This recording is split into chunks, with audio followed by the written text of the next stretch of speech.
Hi, my name is Nigel.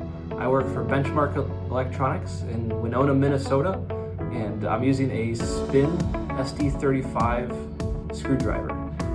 I need this screwdriver for a few different reasons. We're building this project. It's a big automation project where I'm using, we're putting together a medical device that needs to be screwed together. Just different screwing operations, and I'm actually using two units, SD-35 units, to put the whole thing together. Other products that we've looked at don't always compare, especially not only in the hardware side of things, but also the software side. One of the big things that attracted us to them is their UR cap. So we're really happy to see the easy-to-use software, very easy to install, very, very simple to use.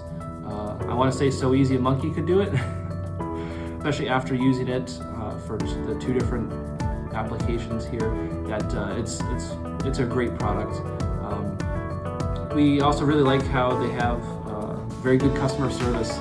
Even being abroad, here in the US, talking to them in Denmark has been a little bit of a challenge, but they're right there every step of the way.